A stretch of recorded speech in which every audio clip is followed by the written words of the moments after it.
સાબરકાંઠા જિલ્લામાં 5 જળાશયોમાંથી પિયત માટે પાણી છોડાયું, 235 ગામોને મળ્યો લાભ। સાબરકાંઠા જિલ્લાના સિંચાઈ વિભાગે રવિ સિઝન માટે 5 જળાશયોમાંથી પિયત માટે પાણી છોડવાનું આયોજન કર્યું છે, જે દ્વારા 6 તાલુકાના 235 ગામોમાં 14,000 હેક્ટર જમીનને સિંચાઈનો લાભ મળશે। આ પગલાંથી ખેડૂતોને રવિ પાક માટે જરૂરી પાણી ઉપલબ્ધ થશે, જે તેમના ઉત્પાદન અને આર્થિક સ્થિતિમાં સુધારો કરશે।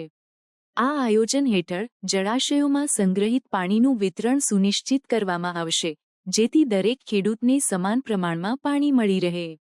સિંચાઈ વિભાગે પાણીના યોગ્ય ઉપયોગ અને બચત માટે પણ માર્ગદર્શિકા જારી કરી છે, જેથી પાણીનો વ્યાપક અને અસરકારક ઉપયોગ થઈ શકે।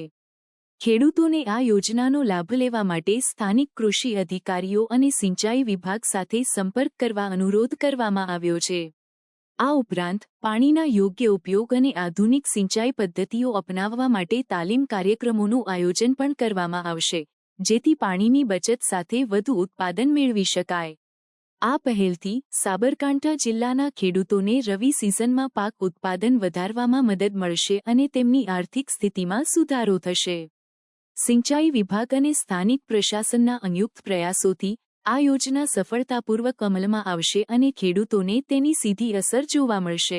હાથમતી જળાશય યોજના છે, તો એમાં હાલ 41% જથ્થો વધેલો છે। એમાં આપણે ટોટલ 5 પાણીનું આયોજન કરેલું હતું, એમાં 4 પાણી પૂર્ણ થયા અને 1 પાણી બાકી છે। તો હિંમતનગર જળાશય યોજનાથી આપણે સાબરકાંઠા જિલ્લાના 76 ગામોનો લાભ મળે છે અને ગાંધીનગર જિલ્લાના 14 ગામોને લાભ આપીએ છીએ।